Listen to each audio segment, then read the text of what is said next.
turn to football, a sport that is dear to the hearts of all Ghanaians.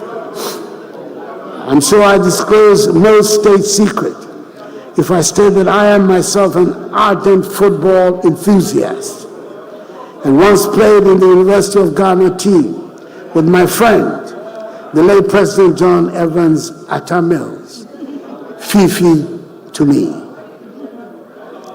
Throughout the years, the national team, the Black Stars, has held a special place in the affection of Ghanaians. They lifted up our spirits as they dominated Africa and won 4 continental trophies. They have at other times broken our hearts, but it was not until 2006 that the Black Stars finally broke through to the world stage when they qualified for the World Cup for the first time. You remember that we rose up as one in our support, and they did not disappoint. Then came the spectacular South Africa 2010 World Cup and its drama, when we almost became the first African side to reach the semi-finals of the World Cup. It is fair to say that since the side events of Brazil 2014, many Ghanaians have been left disappointed by some of the recent results of the Black Stars. Their various attempts have been made to revive the fortunes of the national team and rebuild the enthusiasm of the people with varying degrees of success. The recent AFCON in Cote d'Ivoire was probably the nadir of the performance of Black Stars and has left the nation saddened.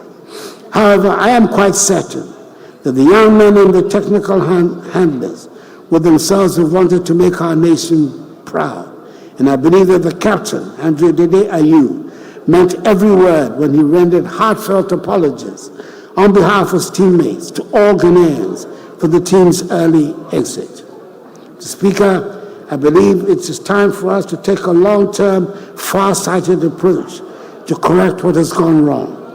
It is time to return to scouting, grooming, and developing talent at the grassroots level under a presidential policy on football that I intend to unveil very soon.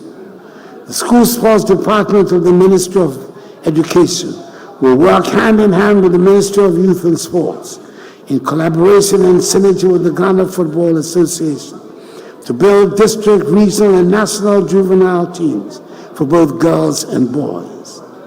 The more than 150 AstroTurf pitches constructed throughout the country under this administration provide the foundational facilities to make a start as we strive to provide more of them.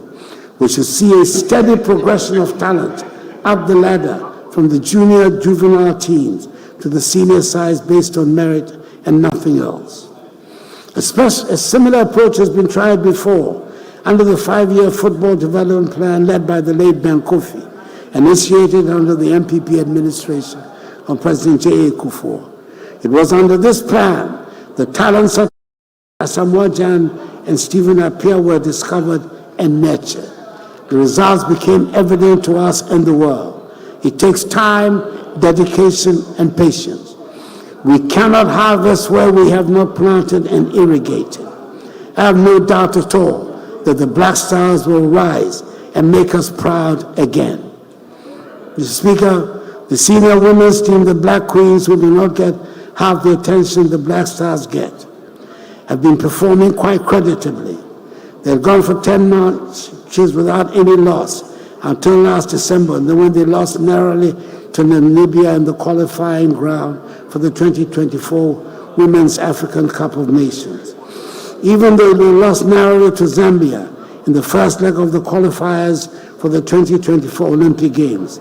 That is in the second leg to be played in Lusaka tomorrow.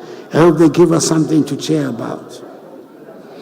Mr. Speaker, it gives me great pleasure to report that all the preparations are ready for Ghana to welcome sportsmen and women from around the continent to participate in the 13th edition of the African Games. It seems incredible, but this is the first time that Ghana will be hosting these games. It has taken a lot of courage to have persisted with the decision to host the games, especially when our financial problem came in the midst of the preparations. But I am glad we went ahead.